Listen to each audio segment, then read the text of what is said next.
All right, class, this is number 48. So we have 3 points, which are supposed to, obviously, are going to make a triangle. Now, for 43 to 46, we really had to be careful on how we plotted these because we had to make sure we knew where A, B, C, D were all oriented. But when you're only given 3 points, it doesn't matter where you put them because A will always be by B, and A will always be by C, and B will always be by C, no matter how you flip it, turn it, whatever. So again, it doesn't really matter where you put them in space. Where if I had another point D, I don't know if D would be here or down here. So adding a 4th point messes everything up. So you really do have to make sure you plot them and try to figure out where everything is. But with only 3 points, you're good to go with just putting them anywhere. So we're supposed to find the area of this triangle. What do we know? Well, we know how to find a vector here to there, and we know how to find a vector here to there. Okay, and we know that if we extend these vectors out and move them over, we form a parallelogram. So what we've been doing for many of these problems is crossing U with V and using the magnitude of that to give us the area of the parallelogram.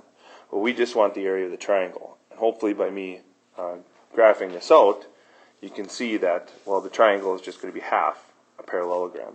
So to solve this problem, we're going to take, just like the formula in the directions say, we're going to take U cross V, the magnitude of that, and then we're going to divide by 2. That'll be the area of the blue triangle.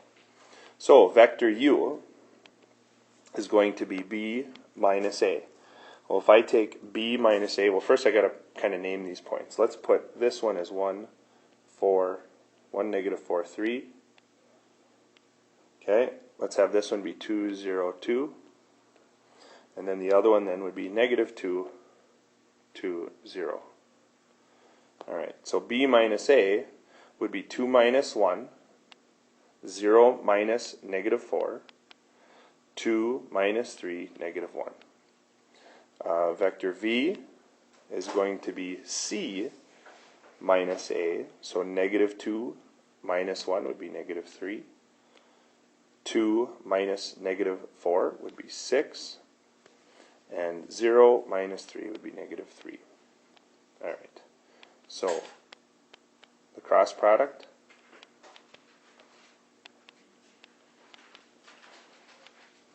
is the determinant here, so I minus j plus k, negative 4 times negative 3 minus negative 6, negative 1 times 6, so 4 times the negative 3 minus negative 1 times 6, you get negative 6. J, 1 times negative 3 is negative 3, minus 3 more would be another negative 6. I made a mistake in the last one, so I'm just going to go ahead and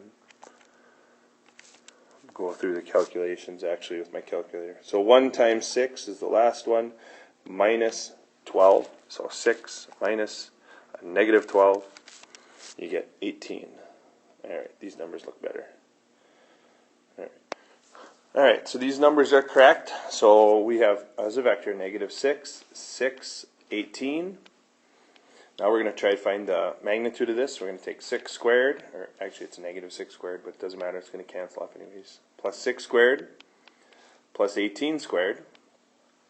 And when you do that, you get the square root of 396. Well, the square root of 396, I know that this is the square root of 36 times the square root of 11 because I've checked this number. So if you take the square root of 36, you get 6. Square root of 11, well, that's just the square root of 11. This is the area if these 3 points represented a parallelogram. However, they represent a triangle. So we need to divide this answer by 2. So your answer is 3 square roots of 11.